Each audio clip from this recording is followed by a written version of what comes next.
दोस्तों, पूर्व अध्याय में जनक कहते हैं कि यह विश्व अपनी स्वाभाविक गति से चल रहा है। मेरे ज्ञानी हो जाने से विश्व की गति में कोई परिवर्तन नहीं आ गया, बल्कि मेरी दृष्टि बदल गई। जिससे पहले मैं उसमें लिप्त था, उसकी गति से प्रभावित था, किंतु अब मैं साक्षी होकर, दृष्टा होकर देख रहा हूँ। अब मैं उससे प्रभावित नहीं हो रहा हूँ। इससे मेरे में त्याग, ग्रहण और लय के विचार ही नहीं उठते। मैं आत्मस्वरूप हो गया हूँ। फिर ये विचार किससे उठे? विचार मात्र मन के हैं। आत्मा में कोई विचार नहीं है। इसी क्रम में वे आगे इस सूत्र में अपनी मुक्तावस्था का वर्णन करते हैं कि मैं आत्मा हूँ, जो उस अंतहीन महासमुद्र के समान है। इसमें यह विश्व रूपी नाव अपनी प्रकृत वायु से इधर उधर डोलती है। कोई दूसरा इस वायु को नहीं चलाता, किंतु मैं तटस्थ होकर, साक्षी होकर इसे देख रहा हूँ। मुझे असहिष्णुता नहीं है। मैं इससे प्रभावित नहीं होता हूँ। यह सारा उपद्रव, अशांति लहरों तक ही सीमित है। समुद्र गहराई में प्रभावित नहीं होता। इसी प्रकार मनुष्य की सारी अशांति का कारण मन है। मन में ही कामनाओं, वासनाओं की तरंगें उठती है। यह मन का स्वभाव है। जो नहीं है उसकी मांग है, जो है उसमें संतोष नहीं है। अधिक चाहिए, कोई धन पाने के लिए अशांत है तो कोई पद के लिए, कोई सम्मान के लिए, तो धार्मिक व्यक्ति ईश्वर तथा मोक्ष पाने के लिए ही अशांत है। लोग भिन्न भिन्न कारणों से अशांत हैं, किंतु मेरे में सहिष्णुता है। मैं अपने स्वभाव को उपलब्ध हो गया हूँ। स्वाभाविक जीवन जी रहा हूँ। अतः मैं पूर्णतया शांत हूँ। मैं शांत होने की चेष्टा भी नहीं करता। चेष्टा ही अशांति का कारण है। जो हो रहा है सब ठीक है, सब स्वीकार है। कोई चुनाव नहीं। अच्छे बुरे में कोई भेद नहीं।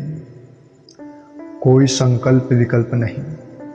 ना मैं हिंसक हूँ और ना अहिंसक बनने का प्रयत्न करता हूँ। ना संसार छोड़ा, ना संन्यास ग्रहण किया। ना पश्चाताप करता हूँ, ना क्षमा याचना। ना त्याग का आग्रह है, ना ग्रहण का। यही आत्मा का स्वभाव है और मैं उसमें स्थित हुआ शांत हूँ। जनक कहते हैं कि महासमुद्र में जिस प्रकार से तरंगें उठती है अथवा शांत हो जाती है, तो उनसे न समुद्र की कोई वृद्धि होती है न कमी।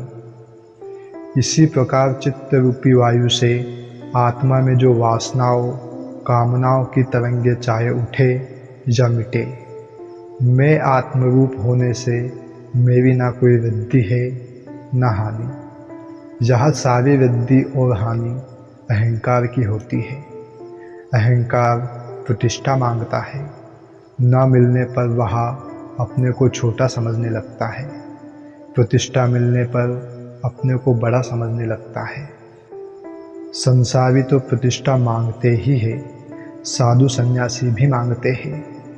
वे भी बैंड बाजे बजवाते हैं, जय जयकार करवाते हैं, शोभा यात्रा निकलवाते हैं, तालियां बजवाते हैं, ऊंचे आसन पर बैठते हैं। यह सारा पाखंड पूज्य बनने के लिए करते हैं। वे अस्वाभाविक है, जो इन अहंकार की तरंगों से प्रभावित है। जनक कहते हैं, मैं इन सबसे अप्रभावित हूँ। अतः मेरी न वृद्धि है न हानि। मयनंत महाम्बोधो विश्वम नाम विकल्पना, अति शांतो निराकार एतदेवाहम स्थितः। मुझ अंतहीन महासमुद्र में निश्चय ही संसार कल्पना मात्र है। मैं अत्यंत शांत हूँ, निराकार हूँ और इसी अवस्था में स्थित हूँ। जनक कहते हैं कि मैं आत्मरूपी अंतहीन समुद्र हूँ, जिसमें यह संसार कल्पना मात्र है। जब इसका अस्तित्व ही नहीं है तो यह मुझे कैसे प्रभावित कर सकता है। पहले इस कल्पना को, भ्रम को ही मैं वास्तविक समझता था, इसलिए यह मुझे प्रभावित करता था, अशांत करता था। अब मैं अपने को निराकार रूप में समझकर अत्यंत शांत हूँ। अब मेरे में कोई विक्षेप नहीं है। ये सारे विक्षेप मन के कारण थे। आत्मरूप मुझ में कोई विक्षेप नहीं हो सकता। राजा जनक कहते हैं कि शरीर के साथ इंद्रियां और मन है। यह मन सदैव विषयों की ओर आकर्षित होता है तथा इंद्रियों की सहायता से उन्हें भोगकर तृप्त होता है। शरीर नहीं रहने पर इंद्रियां भी नहीं रहती, किंतु मन सूक्ष्म शरीर के साथ रहने से उसकी विषय भोगों के प्रति रुचि बनी रहती है। इसी वासना के कारण वह पुनः नया शरीर ग्रहण करता है। इसलिए संसार के सभी विषयों का संबंध केवल शरीर और मन तक ही है।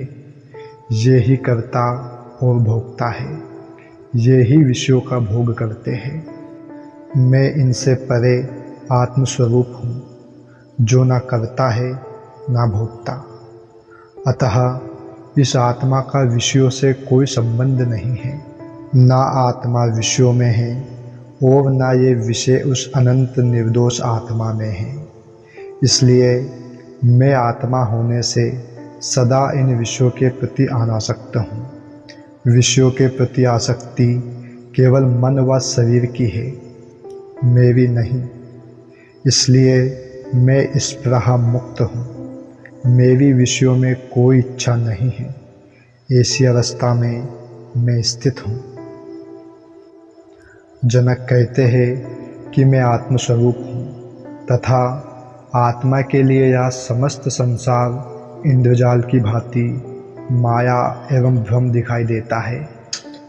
यह माया जाल मन और इंद्रियों को ही प्रभावित कर सकता है, जिसमें अज्ञान है। आत्मा ज्ञान स्वरूप है, वह इससे प्रभावित नहीं होती। वह इस सारे खेल को दृष्टा होकर देखती है।